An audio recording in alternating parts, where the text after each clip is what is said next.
a very good morning to you. How are you doing? It's chilly outside but pretty warm in studio. My name is Mikali Mary Karibuni Sana. And my name is Winnie Lubembe. It is so good to see you on this Mindful Monday. And listen, if I sound a little bit weird, a little bit off, it's because there's a bug going around, okay? So please take care as much as you can. But either way, we're here and it's Mindful Monday and we want to talk about money matters. Ooh, yes. Hey. It's a conversation that I feel, given a chance, it's everyday conversation because these are things that we do every day with money. And when I was planning or preparing for this conversation, I was trying to look back and wonder, has there ever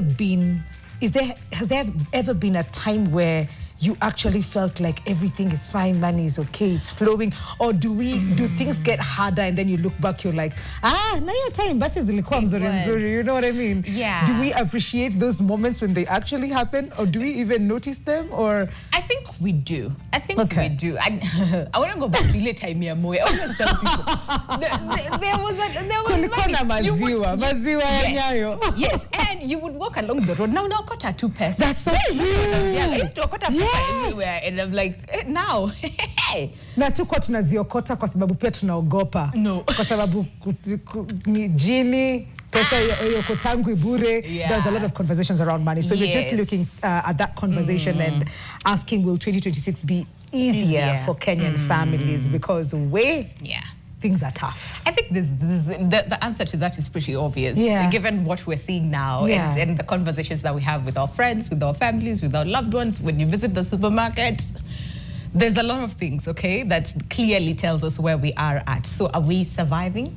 Or are we just getting comfortable? With the way things let's are. remove some things from the dinner table. Yes. Let's take you down from this school to this other school. Is that what we're doing? Or can things get better? Can things get better? That is what we want to understand today here on the show. So the conversation, it's not just ours, it's yours too. But before you meet our guest for the day, tuko na swali. Tuulize swali and then we'll come show you why we're having this conversation this morning. Absolutely. So the question we're asking you today is, if you had 100,000 Kenya shillings today, what would you do with it? What would actually make it count? If you had 100,000 Kenya shillings today, what would you do with it? NTV Kenya on all of our social media platforms, please indulge us. Let us see. Uki break down. Has it taken care of everything that you need to take care of? Philip, it's not 1 billion, it's just 100,000 Kenyan shillings. No, if we start telling people 1 billion, people will be like, I would be buying the neighboring country, and whatnot. Listen, NTV Kenya, our WhatsApp number is also open. Feel free to use that as well. But before we get into the discussion, like we said, there's a reason why we're having this conversation this morning. And before you meet our guests for the day, it's a full panel full of women, which I really, really like. Watch out to any video so that it really tells us how the situation is on ground. What do you mean toothpaste is 300 bob plus? Dawa ya meno. So I told myself, you know what, either way, sina familia kwangu, let me just go and check for the bachelor version of it.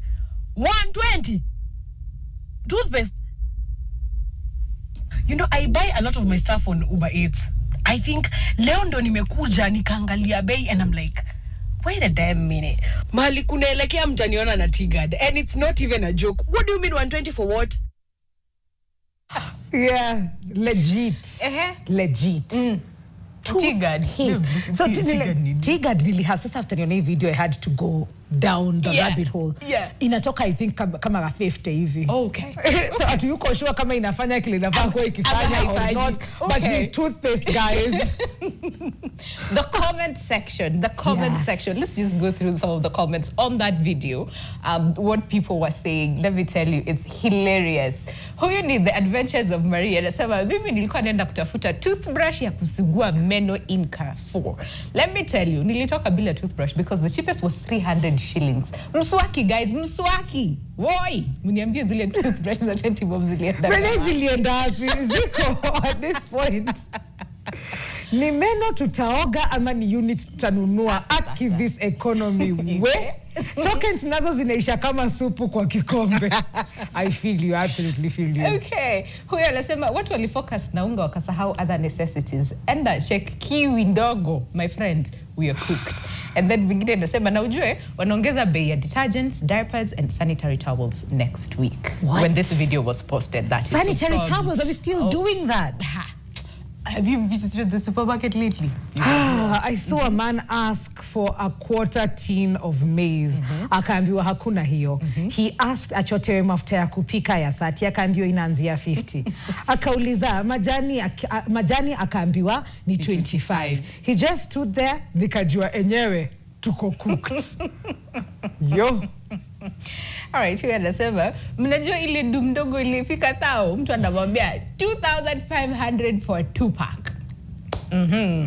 Tukulwe na mosquitoes. Yeah, tutakulwa na mosquitoes at this point. Thank you baby girl for talking about it. Akinilienda na sotano.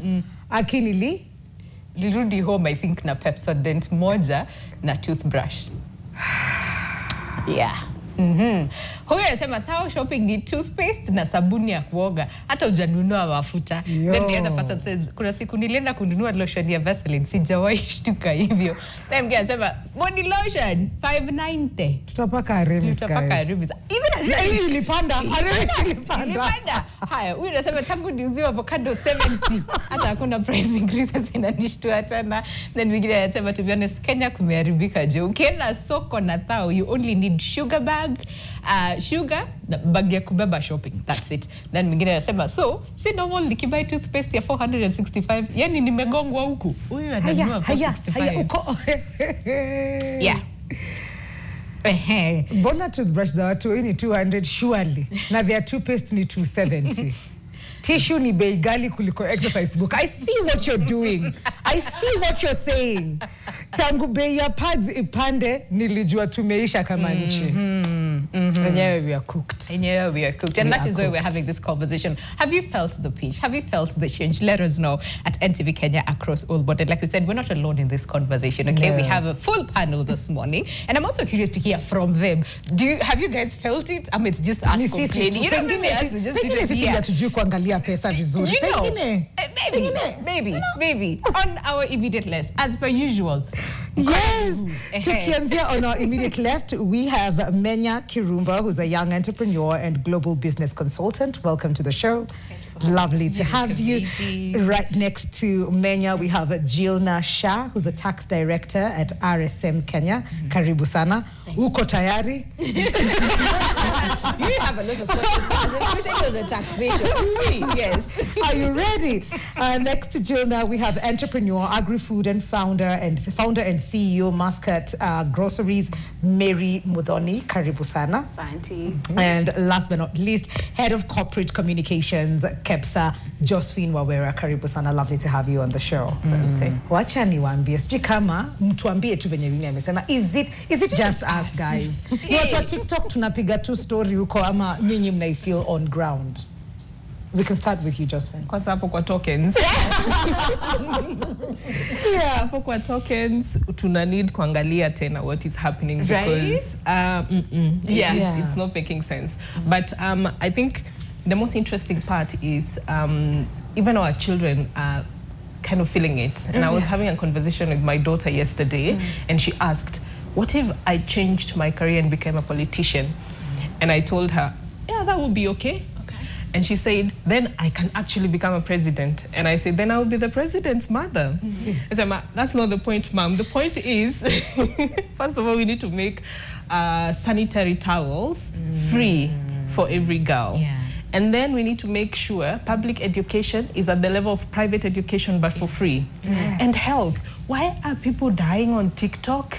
She asked. She's only 12 years old. She's 12. But then she made me take a moment and think, is it that bad? There are 12-year-olds. Even a child can actually feel yeah. She wants to be president. Yeah, to make changes. Yeah, because wale wako hapo na wamepatiwa na tume uko kadi wini. Yes. Mary? Maybe what I can say, the pinch, I felt it a long time ago. Unafaa kuangalia shopping list yangu. Sijui kwa nini anaendea Kiwi, there's another cheaper option. Hata mimi nakaribia kufika hiyo T-guard, tissue. Unasema kinigwara kuna shida, move on. Unaenda Omo, you go for someone, unatoka Omo, unaenda zingine tu. Exactly, detergent. Unaenda Harpic, haina Harpic hiyo jina, lakini ni ingine. Unaanza na H, unatoka hapo unaenda Starsoft, yes, unataka kunukia maybe ufiki bei ya perfume, but hauende ile, unaenda ile undiluted. So unaanza kuchange, unaanza kukua, una-adapt. Because unaona sasa ukiendelea kusema, oh, I can't afford this, I can't afford this, utaka hapo. But wengine wana-adapt. Una-adapt na bado unasonga, unaendelea kuenjoy life venye we unaweza, usijinyime. Bora you can use the things that you can, you just move on. But ile naweza sema hatuko comfortable. Hatuko comfortable. Na kufeel hapo kwa detergents meta nimetoka supermarket. Unajua kuna watu wanazitengeneza. Exactly. Unanunua na katoma. Unaweza katoma? Una 5 liter jerrycan. Exactly. At this point tutajitengenezea, but you can just hear from me very quickly before I think because of the pay slips shrinking. Fundamentally, with all these extra levies, your shift and everything kicking in, everyone's net disposable income has dropped significantly. And that's affected the purchasing power of an ordinary Kenyan. And that can be felt even if you go to a supermarket. What you could buy in 1,000 bob before, I mean, it could give you a bigger trolley. Now, it's not even a small basket, even not even half a basket for that matter. So you can see, and then there's a huge shift even looking at discounts. Like if you find a lot of supermarkets also doing far more discounted rates, so everybody rushes to get that few liters of oil. I don't know if you've seen that rush in the supermarket. That whenever you find oil being on sale, it's always being picked up, for example, cooking oil.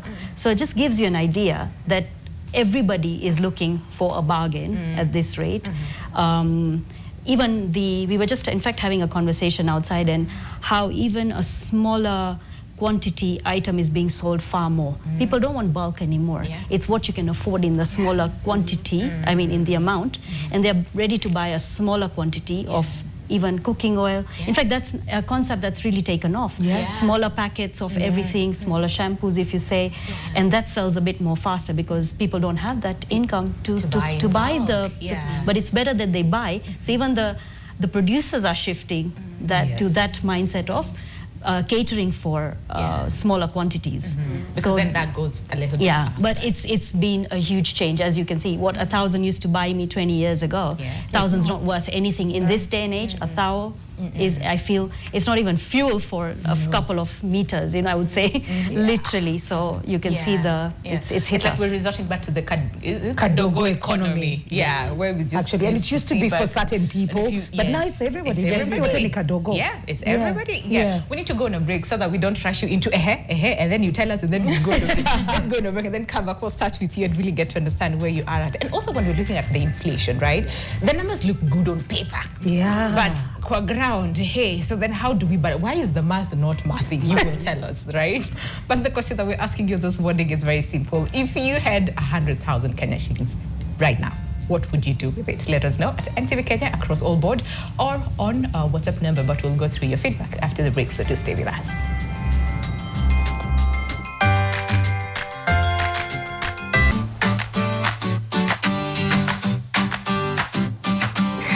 Welcome back to your world. Yani. We have triggered a conversation that has gone on. Yani hata sijui. I hope wherever you are, if you're tuned in, that you are busy on NTV Kenya and on our subline, just letting us know what it is that you're feeling about this conversation. And of course, answering our question of the day, which is if you had 100,000 Kenya shillings today, what would you do with it? What would you buy? What would utaifanyia nini? If you had 100,000 Kenya shillings today, what would you do with it? NTV Kenya on all of our social media platforms, and indulge us on our WhatsApp line as well. And we'll be looking at your feedback as the conversation continues. There's a lot of it on Facebook actually. Yes. We need Dickens and Asema 100K. 10K will go straight to tithing. Yes. 24K will go to pay school fees for my daughter in high school. 12K will go to my house rent. 18K will clear to a loan form. 10K shopping. The remaining I will spend kupigia mwili pole. Okay. Yeah, budget yako inakaa poa kwa sababu we. Yeah. Mimi ni kama imeisha in 2 things. The needs are different, yeah. But let's hear from you. Are you feeling the pinch? Have you felt it? I can't relate. I can't relate, guys. I have absolutely felt it because I am a Kenyan. We are not living in a utopia. A utopia is an imagined state that things are perfect. Yeah. Yes, ukweli. Ushaisikia watu wanasema tu we? Yeah. Where has become the new trend. It is. Yeah. Phrase. If you ask someone, they can't even respond. They're saying where. And then if I zoom out a bit to give a macroeconomic point of view, Nairobi has a population of about 6 million. 60% of them are living in informal settlements. Now we are not even just talking of the middle class. We are talking of someone living under $1, still in this economy, still with all that inflation. So you can imagine how hard it is for such a person. But then I would just like to point out that from time immemorial, struggle has been there. We still have it now, I acknowledge that, and it will still be there. Okay. It is not going to end. And no one, as an individual or as a country, we don't have the monopoly of struggle or being broke. No one has the monopoly of that. And so this is the best time to not just adapt, but evolve, to calm down and to look at yourself as an individual and to say, let me define pressure for myself, or let me define, like my fellow panelists are saying, what does pressure mean to me? What does my financial budget look like? How can I make it better for me so that I can manage in this time that the economy is challenging for all of us? Yeah. Okay. And I'm also curious to hear from, as businesses, right? How are you sort of like adapting? I wanted to say surviving, but no. How are you adapting to the change? And especially when it comes to reduced, purchasing power. Because when you look on paper, like we said, inflation. We're doing great, guys. Paper, look at the numbers. And whatnot. Yeah. But families are still feeling this pressure. Yes. Businesses are still feeling this pressure. So I think the question we need to ask is for the business people who are here on the panel. That will be, I think, Mary and Menya. Yeah. What does it feel like on that end of things? Before we even get to Josephine, who is like the trends and whatnot. Yeah. From my end, imefika mahali, I think ndaanza kuambiwa nikate machungwa niuze nusu. My goodness. Place imefika, because you get someone, maybe once a delivery, is a single person anakuambia nataka maybe nyanya 1 kg. You tell her a kg can be like 6 pieces. She asks you, can that last me 2 weeks? Niko like, unataka kukata nusu, like half unakula leo, alafu yo half ni kama atakula lunch. So ukiona mtu anaanza kukuliza hivyo, even me, I start thinking that this person is in, maybe, because I get a lot of my clients are even students. So unapata student amejinyima. Amejinyima vibaya sana. Hadi unafika mahali niko like, oh, this first delivery, let me give you for free. Or if you want something, you can add. I can give you maybe like 2 tomatoes, but maybe itakuwa that perfect, maybe imefinywa kidogo, but it's ripe. You can use it. So even as we try to sympathize with our clients, because we also notice the pinch. We also notice, because right now, maybe potatoes, it's ranging at 100 per kg. Tomato, so it's not a lot. And then you see someone dragging it for even 2 weeks. Even you try to imagine if that person says, I have a guest. Kwisha. Umemalizia budget hiyo mwezi, umemalizia budget, umemwaribia. So even as we feel the pinch, and then customers are still there, but the quantity that they are buying, it's questionable.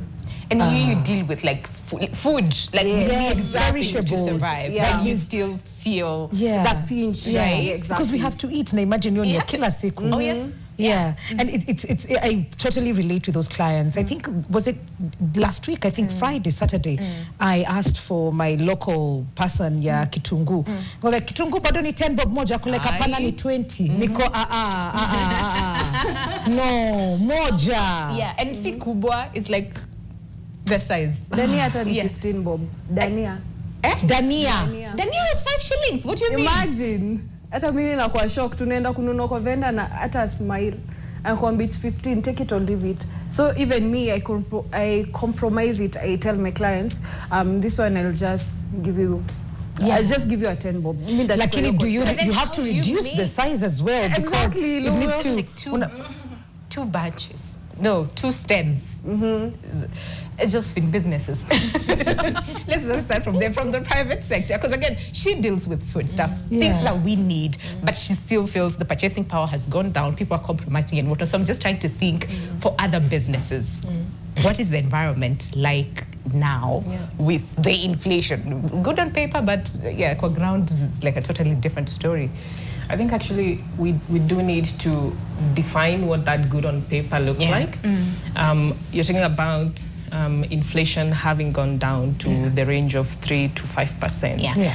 If you look at the GDP performance before COVID, it was averaging at around 6%. And then we hit a turbulence trying to recover post-COVID. And now this year it's being projected at about 4.9 to 5.2%. Some even say 5.5, which is quite hopeful. The shilling, you have mentioned, it has stabilized for months now at 129, I think, against the dollar. And the reserves are not looking too bad.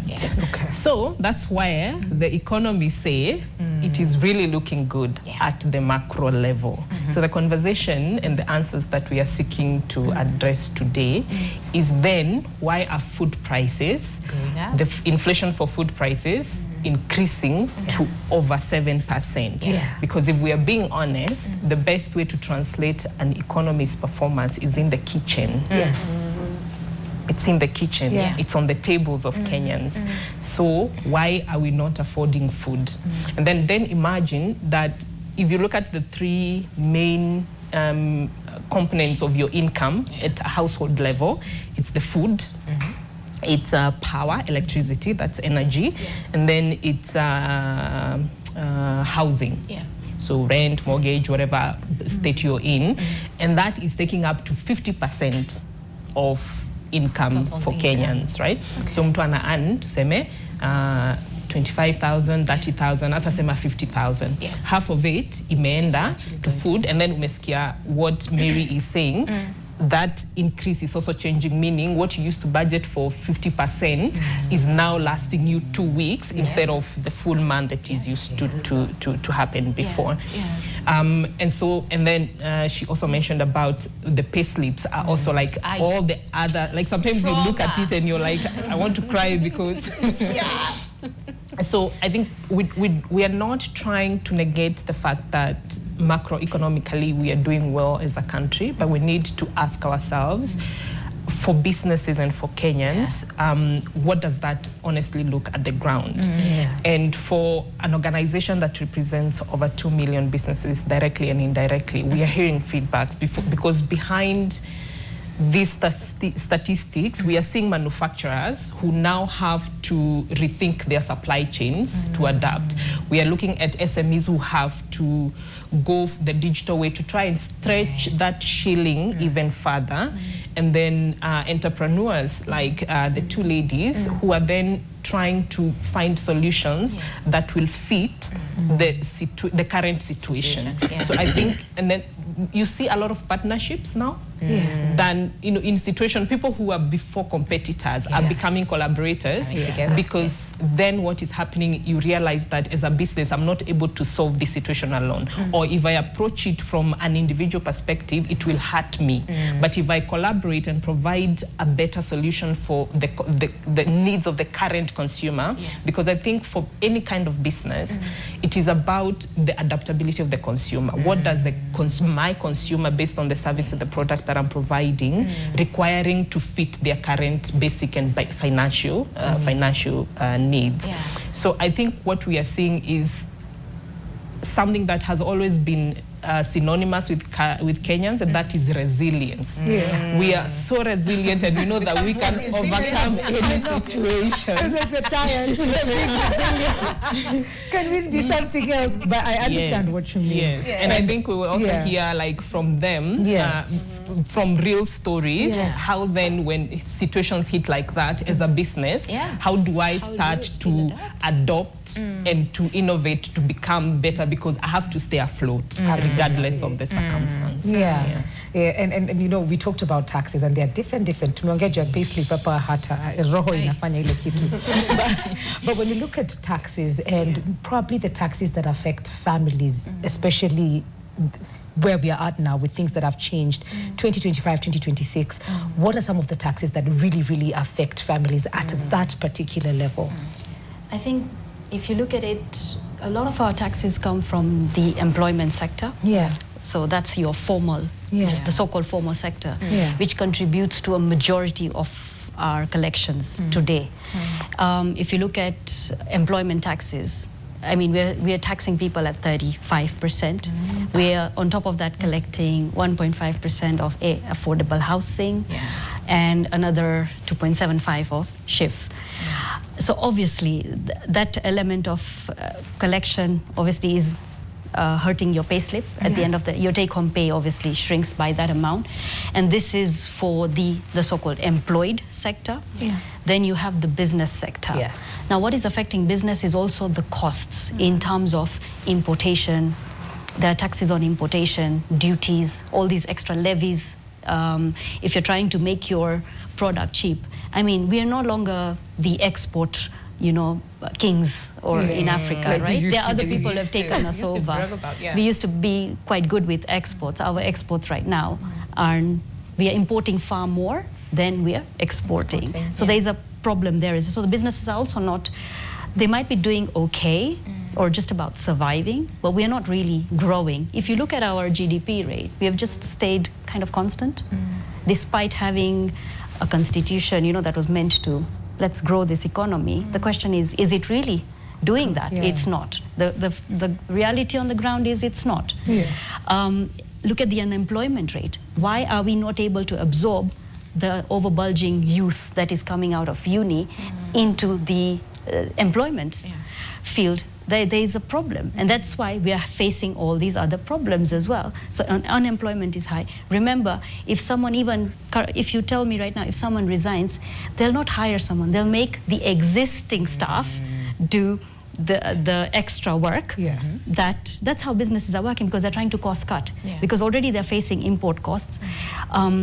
Right now with the conflict that we have, they have, even if you look at the shipping, you know, routes and everything, insurance costs are high currently for them to insure. Now fuel is definitely at some point going to affect all of us. So everybody's tightening their belts right now. So even trying to reduce the cost of production is tough. They're trying in as much as possible. So why do I need to employ more if I can employ less? But again, if you don't employ, we are in this vicious circle of not having money flowing in the economy as it should. So it's a whole myriad of factors that now we are, but as she said, we are a very resilient economy. We learn to survive. We will do any side business. I mean, we are known as hustlers. Remember, we are a hustler economy. And we will not just have one job. We will do something else on the side, and we will continue doing that. And that's good. As Kenyans, it's brilliant. I think we have that spirit of entrepreneurship, which is excellent. But again, we're looking at taxes now. You're saying that there's a huge informal sector currently that is not being taxed. So again, the government is not collecting that element. And we're looking at almost 80%, the stats say, that is not contributing fairly to the economy. So 20% is the squeezed sector. So you see, it's like catch the compliant guys and squeeze everything out of them till there is no milk left in that cow. So that's where the problem is. There's that unfairness. Then obviously policies are being done to catch the easiest sectors that are easy to collect taxes from. So again, you're squeezing that same, or killing the cow that's giving you the milk. So that's where we need to have a change and a different conversation. And we hope with the new with the upcoming finance bill, that's being considered, because aired their comments, given their views, Yes. because payslips surely is one thing that's very critical. If we don't spend, we don't buy. Yes. I mean, if you don't Someone have was money, saying- Interesting. Someone was saying, like looking at your payslip now is like, Gava, chukua tu payslip alafu tupatie your balance. You just take the pay. Because everybody is literally Just give me feeling the it. change. Give me the change at this point, because what is happening, but also Yes. looking at it from a global perspective, like being a global business consultant, it's not just us who are feeling the pinch, it's everybody else, across the globe are feeling it. But the bigger question is then, what do we do? Because we're importing more than, we used to export. So Yes. meaning, hata huko kwingine, there's still a problem, right? So the balance, is there a way that we can strike the balance? Because it's like we're a global market right now. We're not divided by our borders and whatnot at this point, So I would say it's really not a balance. It's what they keep on saying, like, if I zoom into me, how innovative I am, how creative am I, because I have to pour into my own cup before, I think of anything else. And as much as it's a global market, yes, you would go online and you would digitize, but then I can tell you from owning a business, it's not just about digitization. A business has so much. It's about, like personally, I've had to sit down and re-strategize and rebrand my business, not only my business, but my personal brand. I've had to become a multi-entrepreneur. I'm a consultant, I'm an author, and I own the business, because just owning the business alone has not become sustainable. It's not feasible. And as an entrepreneur, what I create is an extension of me.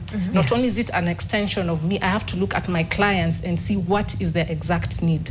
So I have had to come back to myself and re-innovate myself and say, what else can I do? And then now that will help me to be able to see from planning properly what I can do and who I can become. Then that is the only way you can expand globally. Because if your house is not in order, then you can't say, I'm expanding this order. No. So what I would advise people is that now is the time to be multi-talented. There is, you have to be more than one person, and it is possible.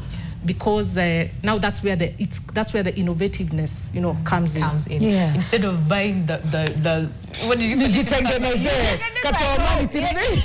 Niko like nifunzeni guys, I can do this, I can do this. And I'm also wondering, because we are in different businesses, but for Mary, how have you been able to just do that for your business?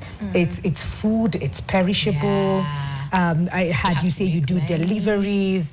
You can't keep these things. You have to find a way to just zikutoke kabla uzieke kwa dustbin.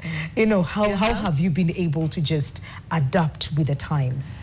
I was forced to adapt. I didn't want it, but here we are. So I started with a kibanda. Yes. And then where I set up my kibanda, there are other vendors. Trust me, I stayed there for like 3 weeks eating my own groceries because they were not moving. You see, broccoli changes color after 3 days. Yes. You can't sell it. Maybe you bought at 50, now it reduces to 30 bob, now you're eating. Even, I had chickens. They were eating my tomatoes, and then where they were pooping, it started sprouting tomatoes. Okay. Because they have eaten so many tomatoes that they keep perishing, so I'm feeding them till I had a kitchen garden. With tomatoes. So how did I adapt? I went to TikTok. I was doing videos with my husband, so I was not able to afford like a full carton of apples. Not even afford, but when you buy a full box of apples is 150. Yes. So I did have 150 clients to sell the apples. So I had to start like a little bit. But where you're sourcing them, you have to buy a whole box. Okay. So I was going there, taking videos, taking small videos, and then come back home, send it via the groups. I say, oh, I have apples.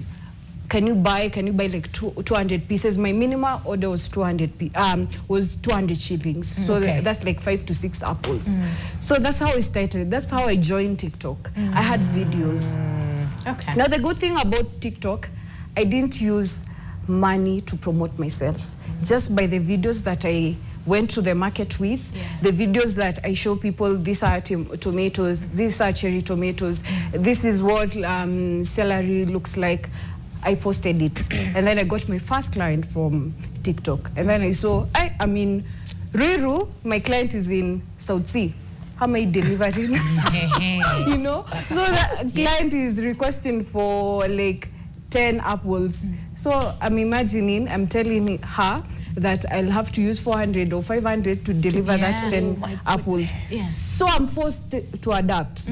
Not to look for a market which is closer to the people where I'm getting more my clients are from Kileleshwa, Kilimani, from that state. And I didn't know that I can sell vegetables via TikTok. It was a new thing. So that's how I developed myself. I started via TikTok, created my audience. Through that, I saw, oh my goodness, people do not know even what cauliflower is.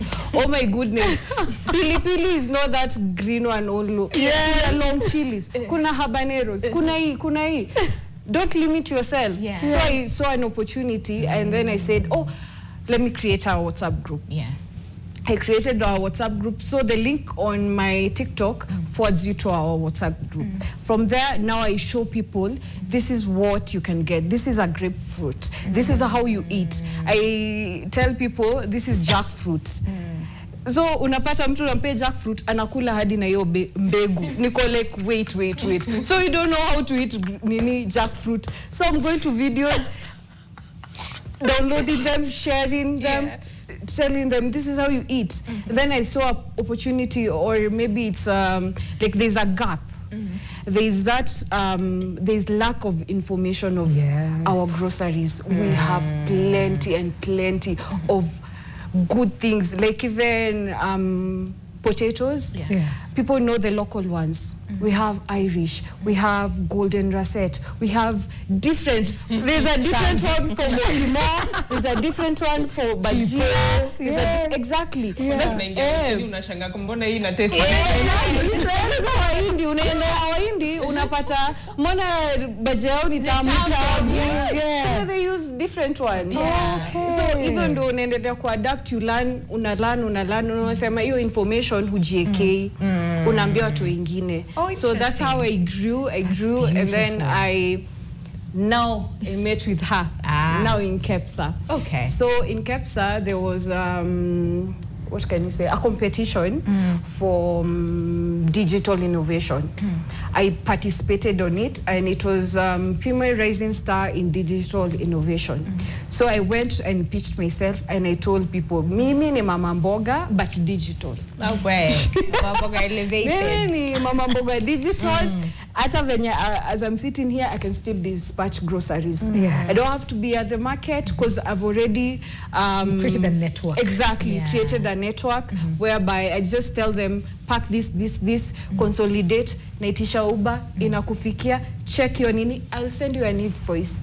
Not even I will send you an invoice. And at the end of the year, I will send you the full list of how you've been spending. So naweza jua, January I spent less, Feb I spent more, because you had to guess. You know, this is beautiful because there's value for me as a client, and that is what we need to do. I need to feel important, looked at, and I'm being educated about my jackfruit. For convenience. Convenience, and whatnot. And when we come back from the break, then we'd want to understand.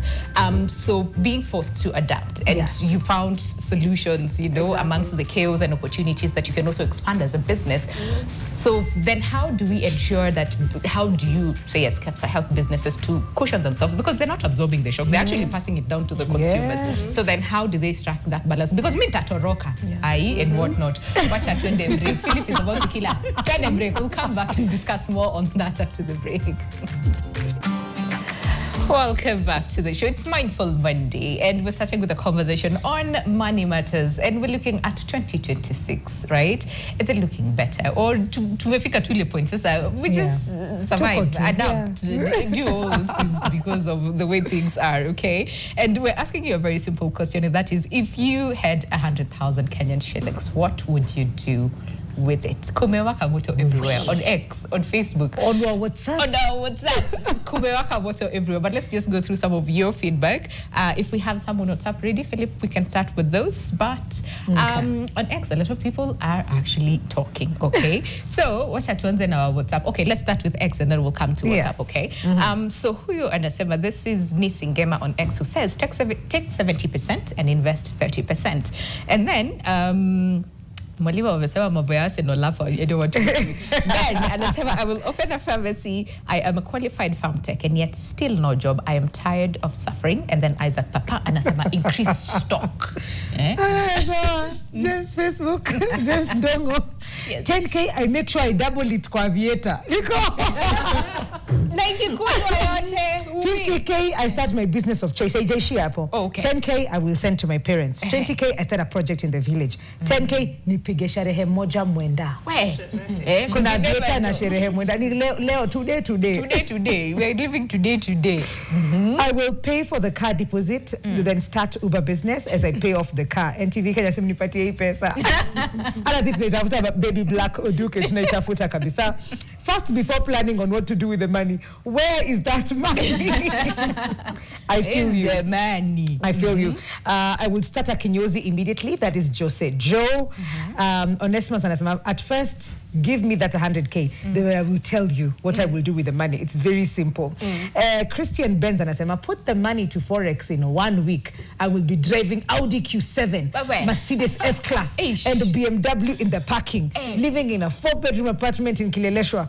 Not forgetting going live on TikTok, washing hands with alcohol, and showing the public 4 million cash live on camera. Tukwache. 100,000. Okay, so Daniel Oiru anasema, I'll use 100 shillings for lunch and then I pay the tax, 99,000 to the government.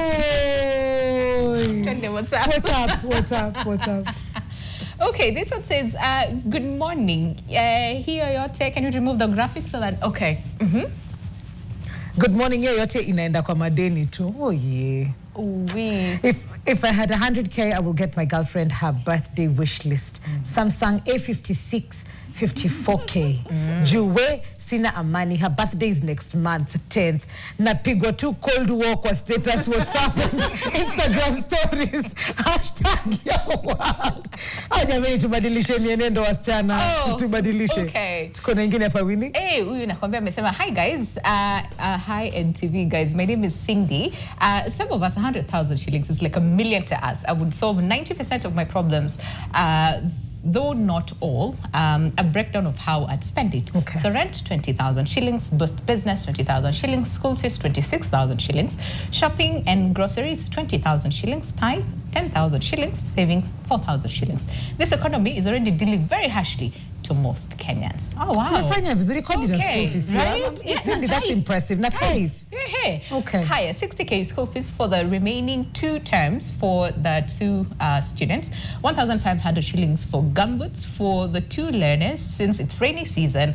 25K land preparing and 25K for land preparing and seeds and fertilizer plus labor and the balance. Yeah, balance 14,500. I will use it to buy my dad medicine. Oh, that's really nice. That's really nice. Hi, NTV Kenyan is Stella, and I'm really enjoying the show. Thank you, Stella, for watching. Hey, I will party. Hey, YOLO. Yeah, today. Kwani ni kesho. Okay. Please tell the lady that the jackfruit seeds are eaten and very sweet and nutritious. Oh, way. Yeah. Huyo alikula jackfruit seeds. If I had 100K, will help pay my parent health insurance and pay my mom's debt. I'll distribute it, then invest a little, and the other I'll use to learn a new skill. Okay. Yeah, upskilling. We're talking about upskilling this year. For kwanza nalipa rent, then zingine nitumia kununua seedlings and fertilizer. Oh wow. Okay. Interesting. Okay. Interesting. But keep sending it our way, okay? At NTV Kenya tuambie, what would you use it, okay? 100,000 Kenya shillings. Utafanya nini? Will you party? Mingine niliona pale sema ati ataenda Mombasa and then atasolve hiyo maneno ya Arsenal.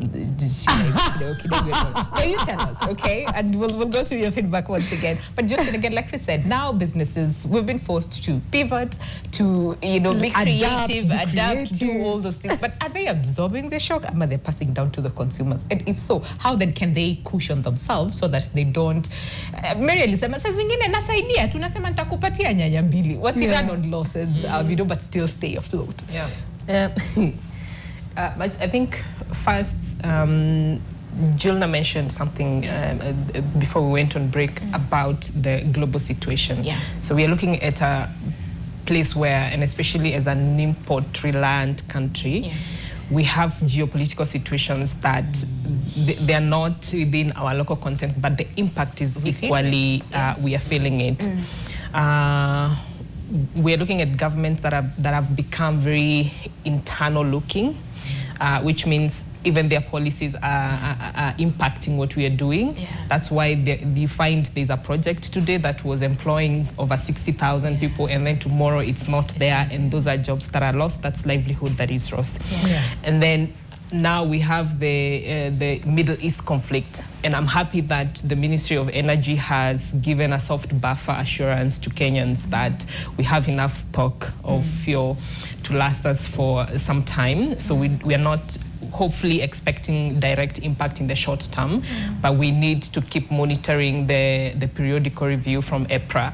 But you can imagine what that prolonged conflict will then mean for pockets when it comes to fuel prices. But then maybe that's an opportunity to also start thinking about serious transition to green energy when it comes to transportation. And I am also seeing a lot of conversation going around the port of Lamu and the Strait of Hormuz, I think maybe can we find a solution for the port of Lamu to be a long-term a hub that then can serve these markets, continue expanding that trade with Ethiopia, South Sudan, and maybe even open up to Middle East. And those are also opportunities for the unemployment situation in Lamu and the coastal region. So I think looking at it, and because our main mandate as KEPSA is also to help create an enabling environment for businesses to thrive. One of the ways we do that is not just policy advocacy, because then we help engage with the three arms of the government and see where do we enhance that public and private partnership to create real impact for the businesses and for Kenyans. But also we go a step further and partner with other development organizations to create programs that help with job employment and SME development. One of them being market linkages. For instance, we have already created linkages for SMEs over 1,500 with multinationals that then they help to explore external markets for their exports, even within the East African region, within the COMESA region, and help them understand those markets and how they can then look beyond their services and products within the country and try and reach a market where there's still a need to the solution that they're providing, but then they have not been able to access, either because they didn't have the knowledge and the linkages to actually access them, and then we help to provide that.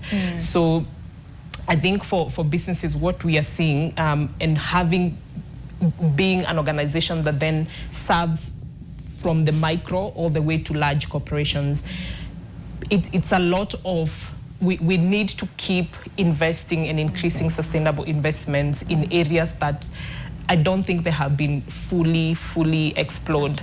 We know, for instance, the agri sector employs or gives opportunity to over 16 million smallholder farmers, contributes to 75% of our livelihoods.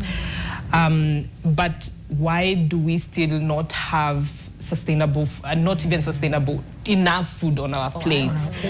Is it because we have not embraced the agri sector? Because I believe as a country we are actually capable of being self-sufficient, and then that will also solve our food crisis situation, our food prices that are increasing. So looking at ways to partner with different stakeholders to then increase investment in sectors like agri sector and areas like value addition, so that we don't have what you say, food is perishable.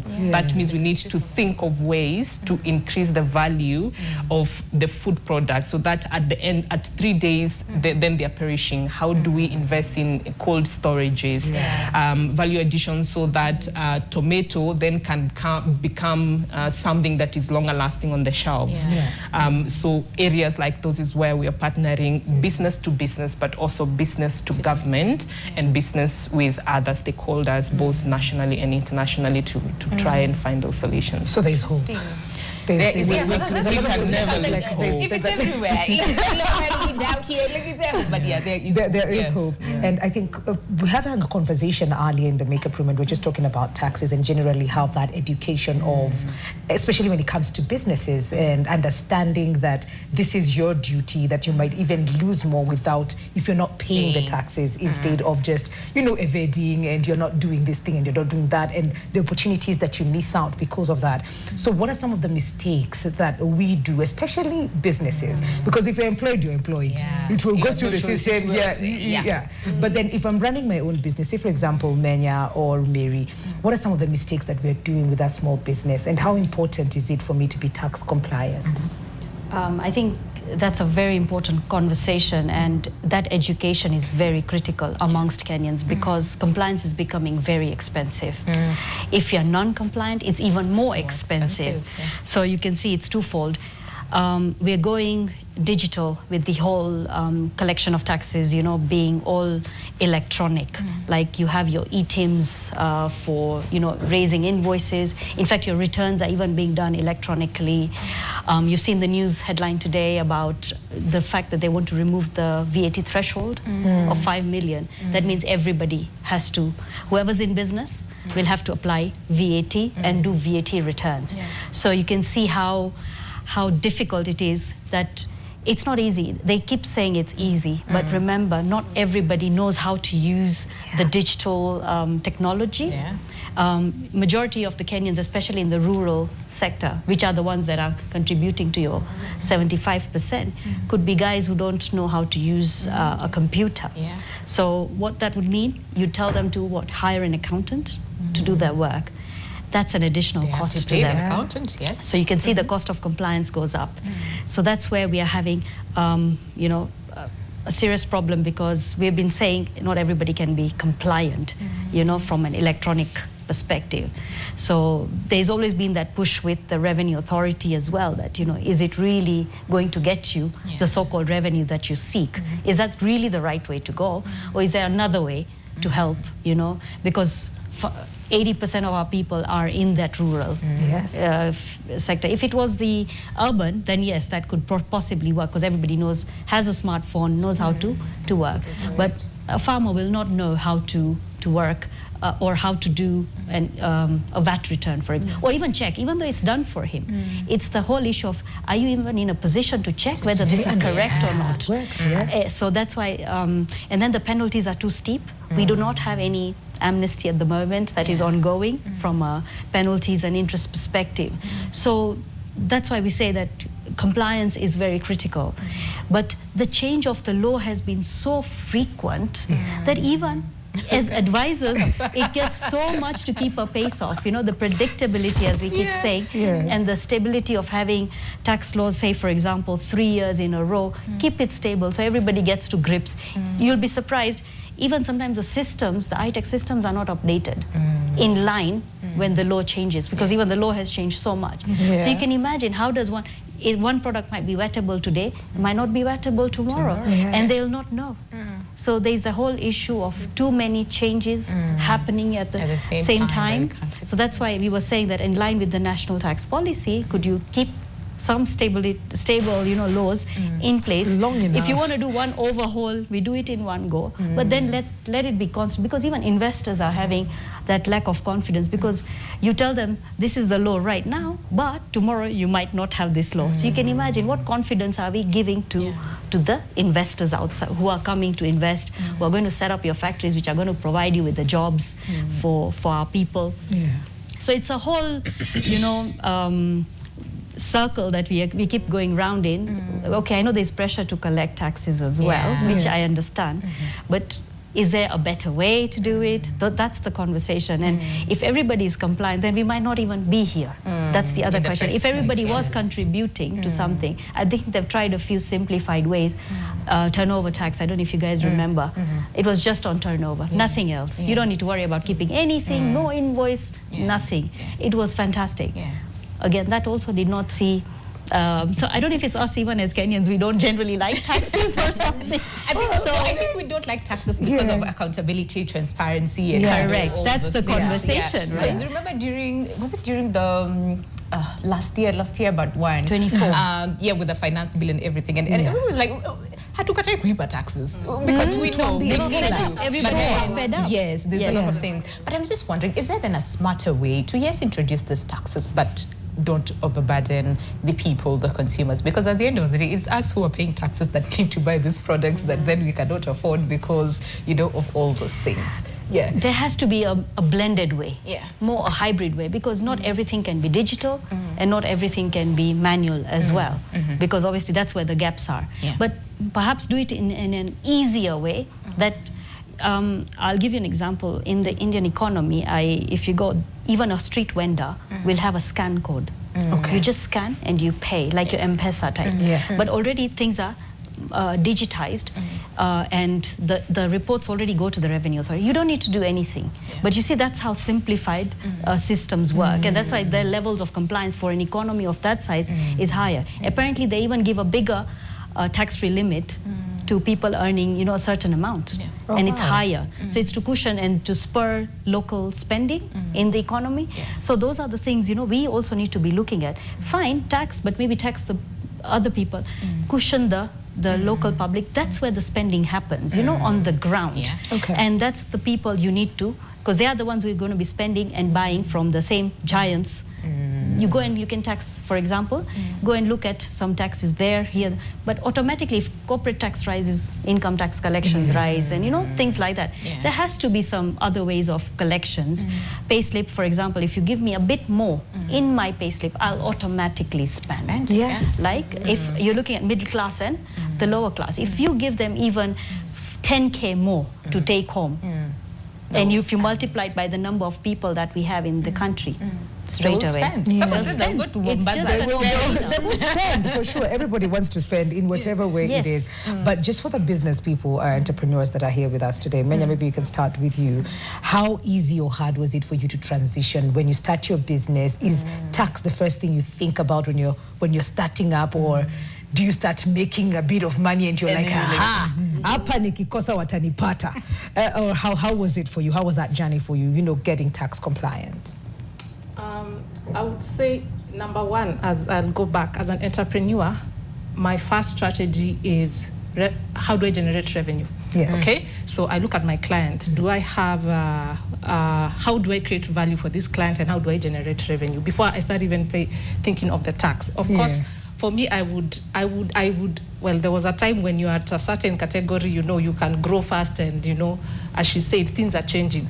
So I would advise, just implement it, because as we were talking in the makeup room, sometimes you'll miss a certain maybe corporate client just because you're not doing your e-teams or something like that. So I would say instead, because I really want to grow and I want to be sustainable, why don't I just do this so that I can be able to, and really understanding it, what is this tax, how much am I really supposed to pay? How much am I paying as a consultant? How much am I paying in the business? And my personal goals as an entrepreneur, where do I want to reach? So does this work for me to reach my goal? Yes, I want to grow, I want to be sustainable. Then let me just, it's the country I live in, the great nation of Kenya. So let me just, and I love my country. By the way, if you know me, I love my country. So what are two, badala ya kushinda where unashtuka kila saa because you haven't put the strategies, just put it in and then set a bigger goal for yourself. I usually say, now it's become, for me to get out of bed because of all the where's, the cause has had to become bigger than me. I look at it holistically. I have to look also at my mental health, my wellness, and then just the cause being bigger than me means even the product I'm creating has to make a lot of sense for my client, so that I'm not thinking so much on the tax or the compliance. I'll just comply, and then now I focus on, as an entrepreneur who is a creative, on what can I create to get me more money. despite the tax, or what can I do for my client to give them more value, and at the same time, how can I remain sane?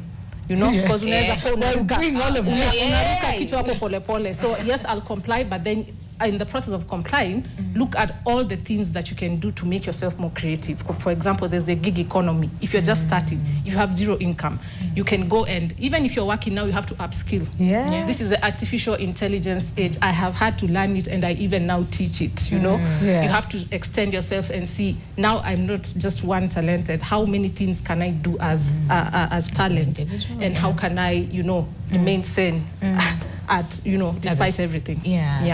But then again, you talked about the policies that are changing every day. But I'm just wondering, you know, the role like the private sector would play in ensuring that, number one, either people know, or when it comes to these policies that are changing every single day, at least there's a buffer for the people, either for businesses or the consumers. Or fight for us, before it gets to us. The PPPs, the public-private partnerships. We will go ahead of you and level the mountains, says the Lord.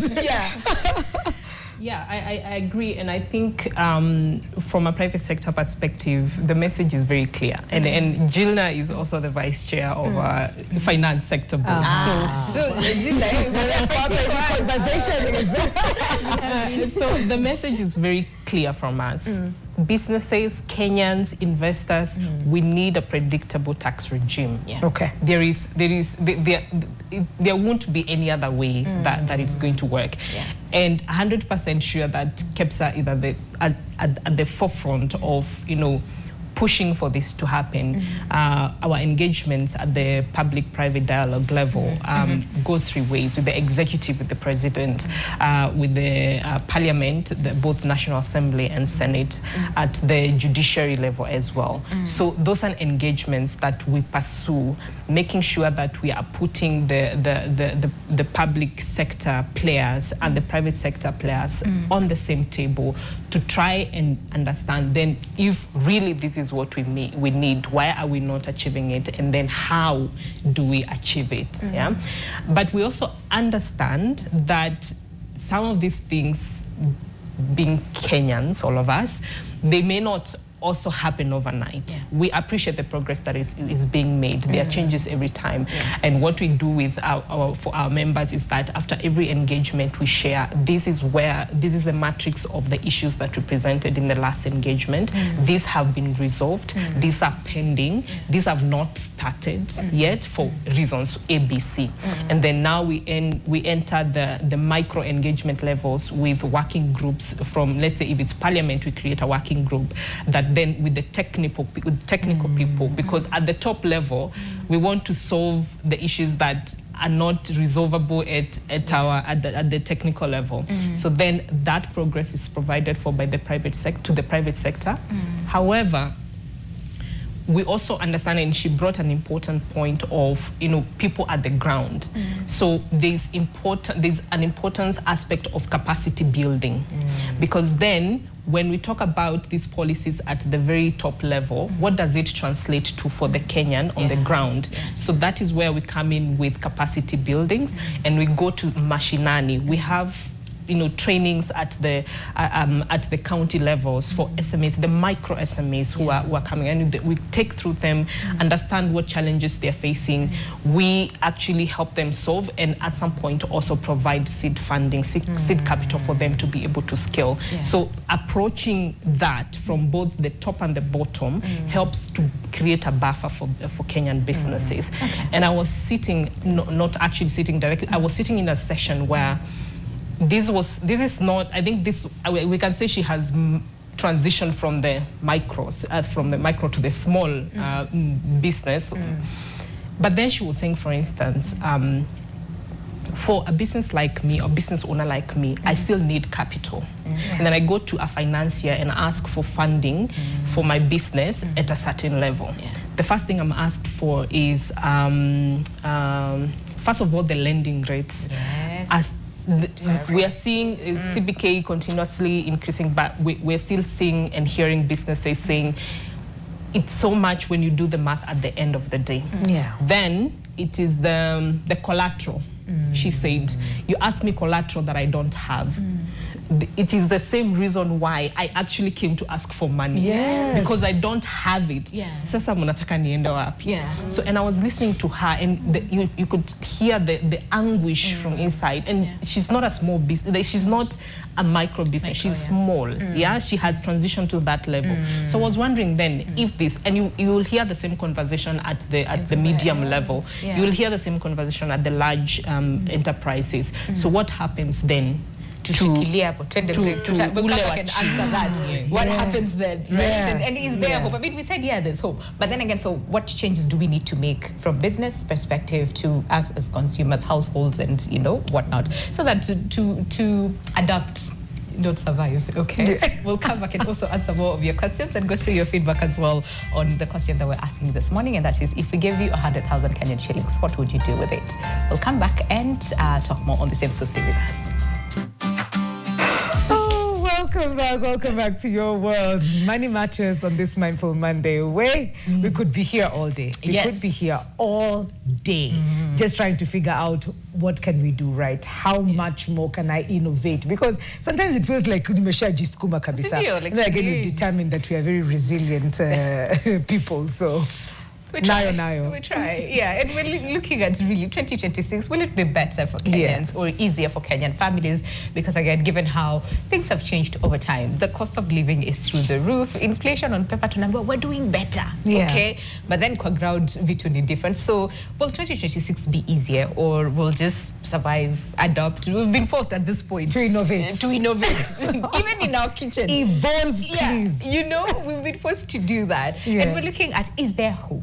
At the end of the day, is there hope? Should we be hopeful? This is the situation, now you deal with it the best way that you can, okay? But even at that, we have a question for you. The question is very simple. To look at 100,000 Kenyan shillings right now, what would you do with it, okay? There's someone who was saying what? Yeah, I thought so what about those of us who already have it? Share with your neighbor.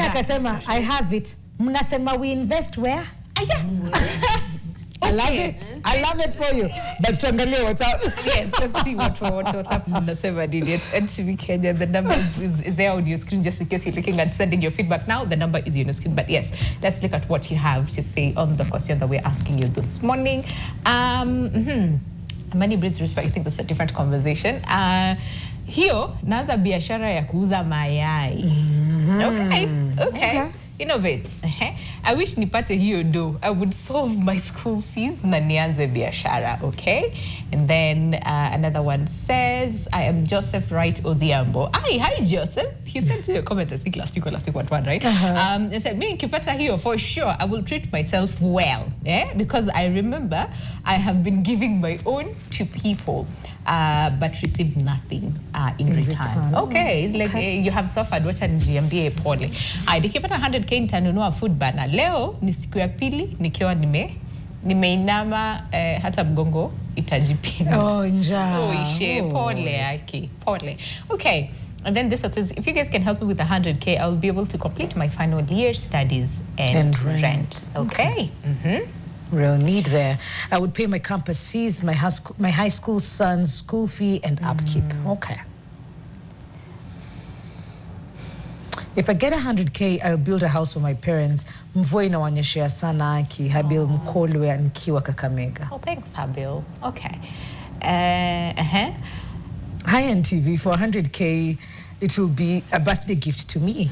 My birthday is this Thursday. I will use 10k to give back to society, 50k to boost my business, 30k to clear my debts, then the rest, treat myself for dinner. Thank you. Yes, that's a good breakdown. Yourself. That's a good breakdown.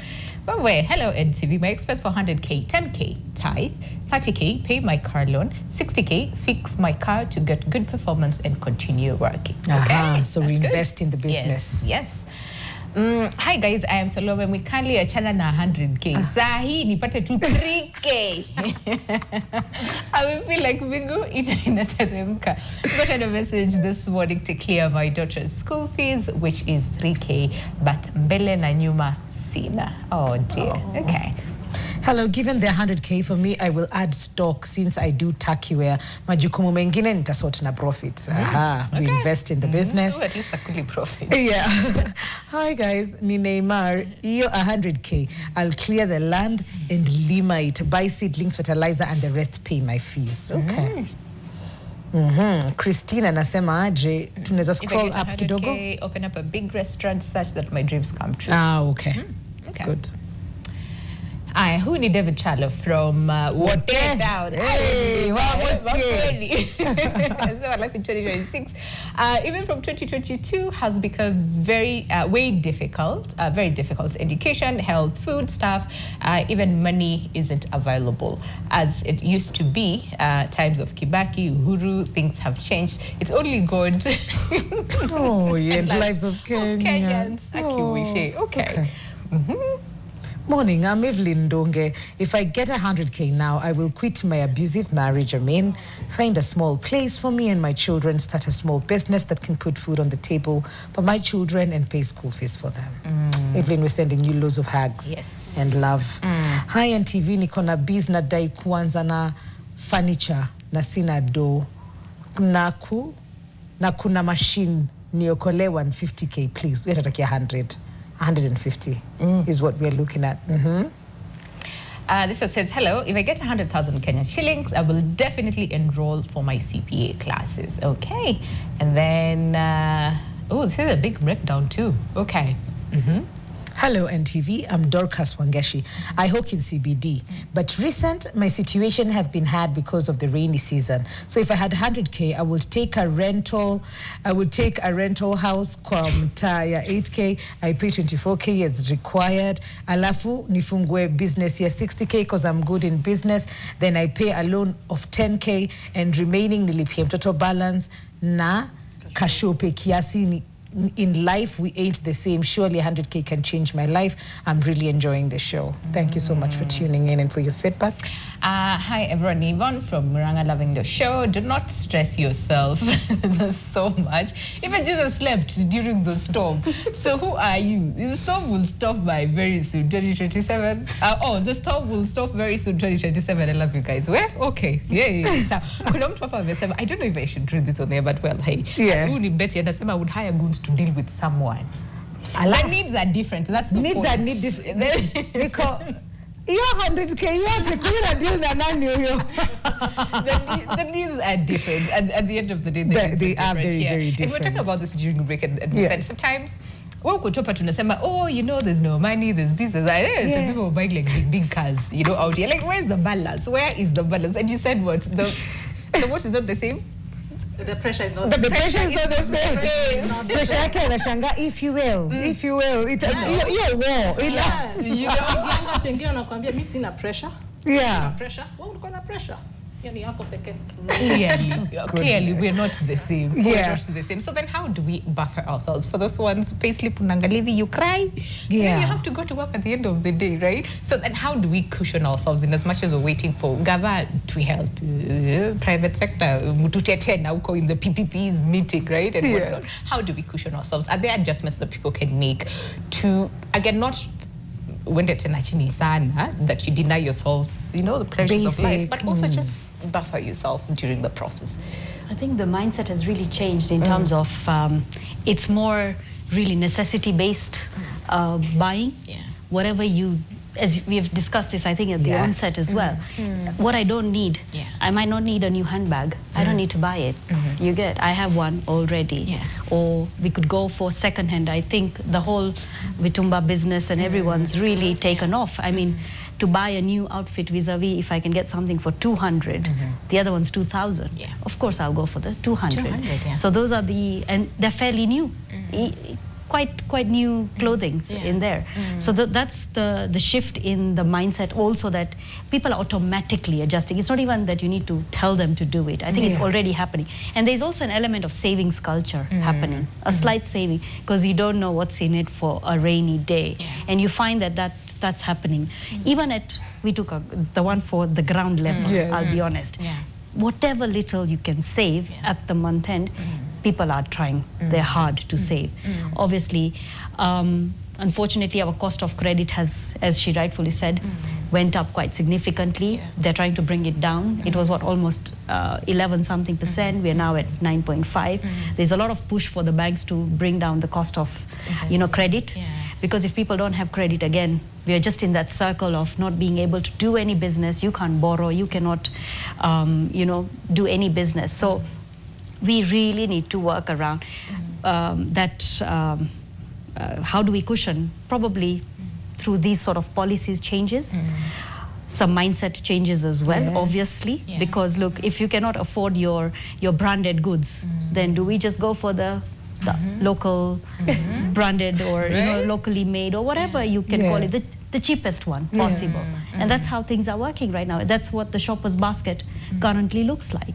So yeah, I think those are the shifts that we would definitely see in the coming year now, because we are getting even more tighter by the belt because of this whole economic crisis plus the geopolitical crisis that we are facing currently. So you'll find that happening a bit more, especially if fuel hits us. I think we're done, because automatically everything goes up, and it's not just for us. Remember, we're not the only ones in the country or in the world that are facing this high cost of living.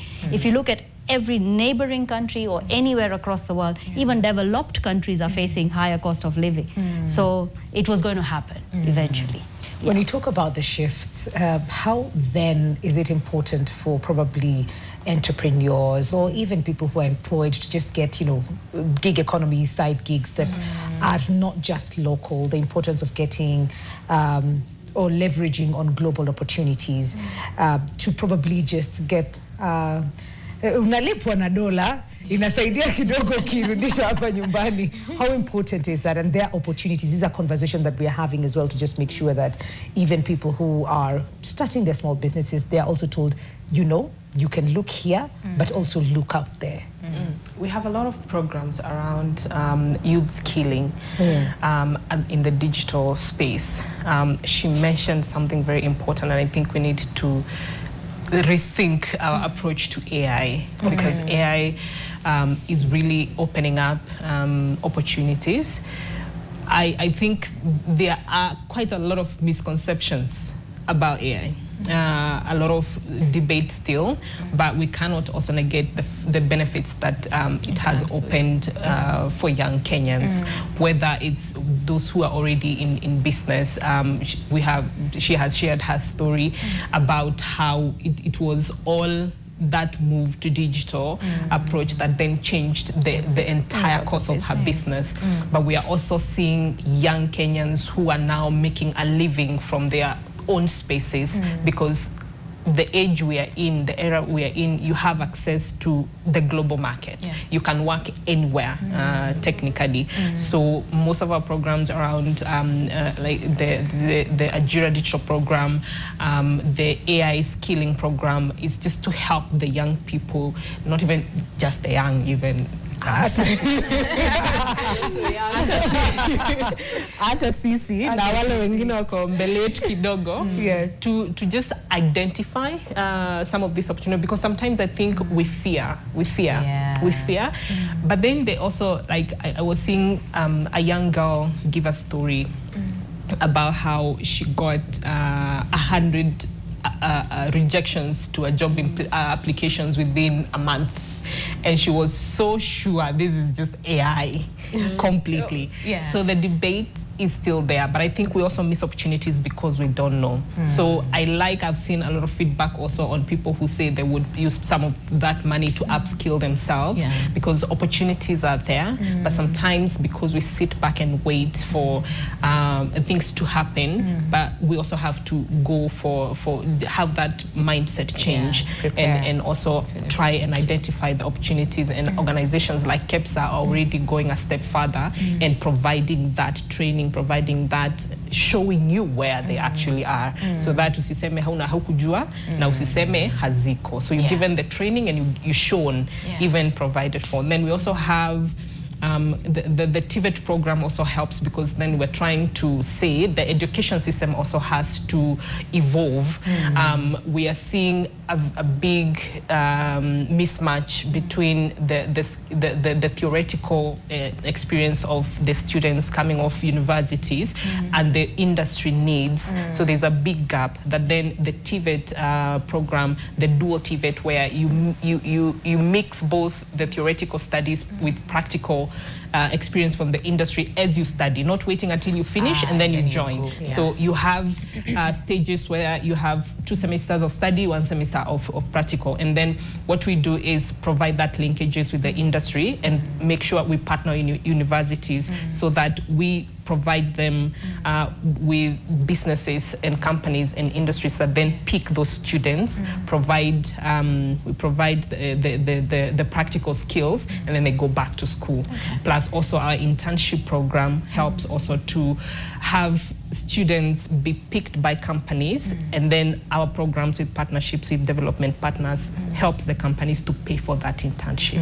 So even if it's a small company that say, I need the help, but I don't have the capital to pay for extra hands, then you actually get that intern and they're paid for. So I think a lot of those ideas, and the reason why I actually love the concept of the Kenya Private Sector Alliance is because we have gone beyond the policy advocacy part, which is very important, but we also address the real issues on the ground that are facing Kenyans, and trying to also buffer, provide that buffer for Kenyans. Remember during, I think, one of the first breaks we were discussing, we said now we're not loyal to brands anymore, right? So I'm just wondering, for those brands again, you know, like how do they stay afloat in the market? And I'm just going to ask you, you know, Mary, that what then are you doing to buffer yourself as a business, but also not compromise in terms of quality and what you're offering, you know, to the people? Because if she's offering something extra that you're not, we'll all run to her, and then she comes with something else, we'll all run to her. So, you know, just to maintain a bit of loyalty, your community that you have, you know, you have set up, and also just remain afloat as far as businesses are concerned. Before I answer that question, if you looked at the messages that guys were texting, most were saying school fees, rent, mom, nyumba, set up a bit of a business, that 100, if you give them 1 month, gone. It's gone. So less than like 2 or 5 spoke about entrepreneurship. You should ask your question, why? Why not focus on entrepreneurship? Maybe you have income, but you need something else, maybe to do entrepreneurship. So, only thought that I've given you to think about that. For my part, what makes me different is my customer service. I focus on that. You can beat me in quality, but my customer service, I don't want to fail on that part. So when you focus on brand, that's the main one. Customer service. A client, a rider maybe has messed up, and then you gaslight the client. You tell the client, or the rider packed it. Maybe house helper kuchukua vizuri. How do you deal with that? Client atarudi tena. Quality yako iko poa, but atarudi tena. Hiyo kugaslight unaambia client, imetoka kwa mkono wangu, sasa iko kwa mkono wako, hiyo ni shida yako. That's on you. Because I try to educate my clients, because you get a client, ask for ripe pineapple, eats it after 5 days, anaikata anasema iko rotten. I won't gaslight you. I'll just educate and tell you that you requested for ripe pineapple. Ripe pineapples are supposed to be eaten 0 to 3 days. You ate it after 5 days. So the next time you order, kindly order, say, unripe. Or you want it to be eaten in 5 days. Or you can request for 2. One to be eaten today, the other one to be eaten the following day. So that's why Customer service. So you know aspect exactly. Important, Yeah. because it's the same thing that we're saying with the loyalty to brands. Yes. Now because it's shifted, it's what it is I am getting other than. That is why when you look at discounts, it is discount to me. Yes. Does it come with something else on the side? Wamefunganisha hii na hii pamoja, I'm getting two for a price of it matters to me. So if it's customer service, then it's also something that comes back to me. Even as I spend however much I'm spending, it feels like it is worth it because I was treated well. Yeah, I care about you. I don't keep on asking you the same questions. Like, ni wapi? Ni wapi? Inaenda wapi? Tomatoes nisha kuexplainia mi managu yangu natakanga zile ndogo. So every time ana request you managu, you keep on asking, maybe you deliver the wrong size. Client anaenda. How do you keep up with that then, and maybe and that importance of technology with all of this, because for you to always remember Mwikali na Winnie ni wa different na wanatakanga managu kubwa managu ndogo, how has technology and even AI, as she mentioned, maybe you have tools that you use to just help you be afloat and be on top of things when it comes to your clients? I use a CRM that I teach it, like I've already tuned it so that I can be able to notice your trend, and then most of your orders, maybe if it's repetitive, I clone it. If I clone it, now I can just adjust maybe by your nini, and then I can, that's how I line clients. Like there's a client, I love her. She orders pears and bananas every time, pears and bananas. So I asked why do you always like pears and bananas? Why try another fruit? Then she told me it's more of the acidity. I've told her so I've noticed, try sweet melon, I won't charge you, try it. Yes. So right now if I show you, sweet melon is always there. So it's a value addition to me, and it's also benefiting you, because there's a time we'll be monotonous of always eating that fruit. Even you won't be experimental even to your kids. And that's the other aspect in terms of brand. And then another thing that I wanted to tell the viewers is be adaptive, try as much, don't be reliant on only one platform. We also saw Githurai being taken off. Nani angekuambia like Githurai ingewahi toka hapo? Unaona? Sasa hiyo mtu wa nyanya atapandishwa 7th floor. Ata-attract aje client. You won't climb hadi 7th floor kuendea nyanya. So that client right now anafaa kuwa ameshaanza ku-collect data. Anasema, ni clients wangu, I'll create a group, I'll be sending them, telling them, don't climb the stairs. Unaona? Sasa create employment for mtu atakuwa nateremsha mzigo. Unaona? Next utapata mtu. Sasa juu umeshapata watu wa kuteremsha mzigo, onesha watu wa motorbike. After hiyo, hata usikuje kwa market, hata usikanyage matope. Nitakuletea hadi home. Ukitaka nipangia fridge. Exactly. So apart from that, I want to tell fellow entrepreneurs, there are so many platforms that actually support entrepreneurs. Singekuwa hapa kama si KEPSA. Actually, it's because of the TikTok that showed my digital innovation, and apart from TikTok, the CRM and my vision for maybe the next 5 years. They gave me a listening ear as a small enterprise. They gave me, and I won an award for Female Rising Star of Digital Innovation. After winning an award, I got that 100, not even 100, 150. I know, I understand what people are saying, ningelipa rent nini hivyo, but me ningefocus na kulipa hiyo, singekuwa bado hapa, because I have to show them that this is what I was able to achieve. And the good thing about KEPSA, they don't achilia you after that. After that, they introduced me to hackathon in Riara. So I was able to participate as a mentor. After that, I saw an opportunity for the World Food Forum. I became a youth representative. You guys, do you know where I went? Where did you go? Home. Yani my passport stamped, not even Africa, outside. Hey. So unaona inakufungua akili. Okay. And from there, I didn't stop there. So that's one of the benefits. I didn't stop there because hata wangesema like ase uko poa. Ukole kapana opportunity nyingine ikikam, you just tell me. Because now I can show you this is what I'm doing. This is what I've been able to achieve. So fellow entrepreneurs, never stop. Usiwahi kwa na ile mentality that nimefika ati ikitu yangu ati mimi ni mtu wa boda. Hapana, fikiria ni logistic. Next time ndako watu wa area wa Githurai lazima wapitie through me wafanya nini exactly. Nafikiria hivyo. That's really nice. I'm just looking at our clock and feeling in like 10 seconds. One of the things that has helped you thrive that you want to pass on to the other person despite the things that are happening right now, what would you say? So I would say entrepreneurs huku nje wanaruka kichwa, yeah? You need to check on your fellow entrepreneurs. Yes, it's true. I'm just saying that because what she was talking about is for me to remove pressure and put it on to my client is because in my space, I'm not okay. So there are we haven't talked about mental health.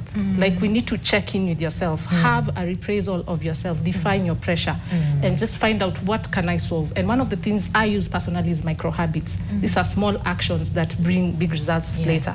For example, just working out, or when I wake up, the first thing I do is I drink a glass of water to calm me down so that by myself I'm okay, so that I don't take it out on my clients. And then there's something else called human currencies. Okay. I'm just looking at the time. We will have read my book. Yes. Oh, please tell us. The book is called The Missing Chapter, What Your Degree Education Did Not Teach You. Okay, all right. Read her book and get all the tips. All the information. And probably we'll have you back to just talk about the book as well. Yes, please do. Okay, but for now, allow us to say thank you. Thank you to each and every one of you for coming by and helping us really understand how we thrive despite, everything that is happening. See you tomorrow. My name is Winnie Lubebe. God bless. Goodbye. My name is Mary Asante Nisaya. See you tomorrow.